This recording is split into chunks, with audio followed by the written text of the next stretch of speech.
ठाणे शहराचा वेगाने होणारा विस्तार आणि भविष्यातील गरजा लक्षात घेऊन शहरातील पायाभूत सुविधा अधिक सक्षम करण्यासोबतच प्रलंबित विकास कामांना गती देण्याचे निर्देश परिवहन मंत्री प्रताप सरनाईक यांनी दिले आहेत।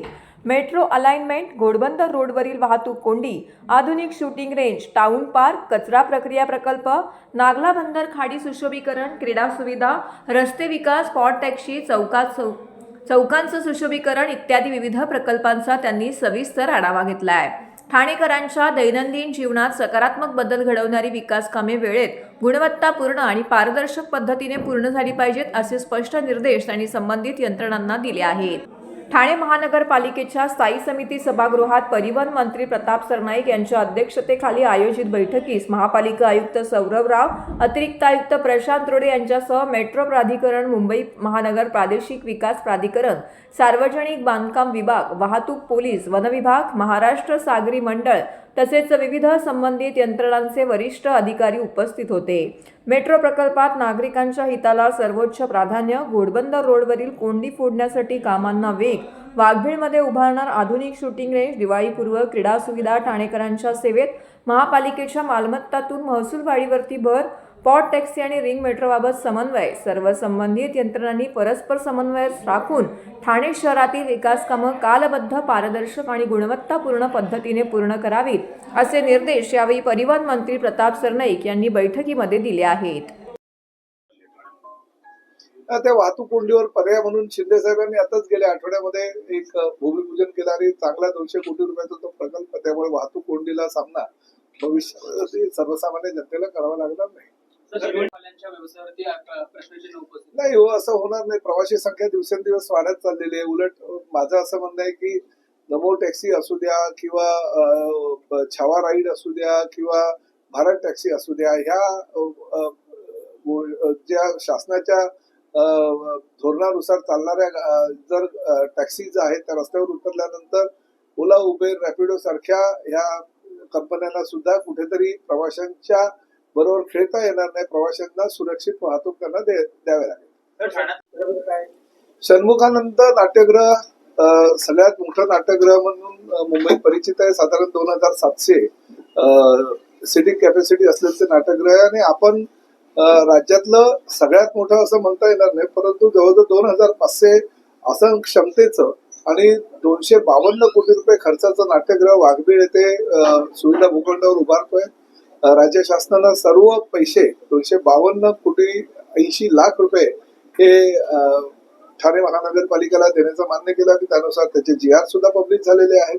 निविदा प्रक्रिया लवकरात लवकर करण्याच्या सूचना, म्हणजे आठवड्याभरामध्येच त्या निविदा प्रक्रिया होतील असं आश्वासन मला आयुक्तांनी आता दिलेलं आहे। आपल्याला ही कल्पना आहे की एकनाथ शिंदे साहेबांच्या माध्यमातून हे एक स्वप्नातलं शहर बनवण्याचं त्यांचं मानस आहे आणि विविध विकास प्रकल्प राबवण्यासाठी सातत्याने ते पुढाकार घेत असतात। भले तो ठाण्यामध्ये कोस्टल रोड असू द्या किंवा ठाणे शहरामध्ये अंतर्गत वाहतूक व्यवस्था असू द्या, रिंग रेल्वे असू द्या, हे अनेक प्रकल्प शिंदे साहेबांच्या संकल्पनेतून तयार होत आहेत आणि ओळा माजिवडा विधानसभा मतदारसंघामध्ये जास्तीत जास्त निधी सुद्धा त्यांनी मुख्यमंत्री पदी असताना दिलेला आहे। त्या निधीचा विनियोग योग्य प्रकारे करणं हे लोकप्रतिनिधी म्हणून आमचं कर्तव्य आहे। त्या माध्यमातून कामाला सुरुवात केलेली आहे। प्रामुख्यानं आजच्या बैठकीचा महत्वाचा उद्देश म्हणजे गायमुख परिसरामध्ये 97 टन आणि नागला बंदर परिसरामध्ये 50 टन असं 147 टन कचऱ्याचं विकेंद्रीकरण करण्याचा प्रकल्प जो आहे तो जानेवारीपर्यंत कार्यान्वित होईल आणि हा पहिला प्रकल्प आहे की राज्य शासनाच्या निधीतून तो प्रकल्प 150 टन कचरा, म्हणजे प्रामुख्याने घोडबंदर रोडचा सर्व कचरा हा एकाच ठिकाणी जमा केला जाईल आणि त्या माध्यमातून त्याचा खत प्रकल्प होईल आणि त्या कचऱ्याचं विकेंद्रीकरण होईल। त्यामुळे शहराच्या दृष्टिकोनातून हा अत्यंत महत्वाचा प्रकल्प आहे। त्याचा सुद्धा चालना आम्ही दिलेली आहे आणि तो सुद्धा जानेवारीपर्यंत पूर्णतः कार्यान्वित करण्याची जबाबदारी आयुक्तांनी घेतलेली आहे। राज्याचे लोकप्रिय उपमुख्यमंत्री एकनाथ शिंदे साहेबांनी ठाणे महापालिका क्षेत्रामध्ये विकास कामांसाठी जो काही निधी उपलब्ध करून दिला होता त्या निधीचा आढावा घेण्याकरता महापालिकेमध्ये एका बैठकीचे आयोजन करण्यात आले होते आणि त्या बैठकीला विविध स्तरावर चर्चा झाली।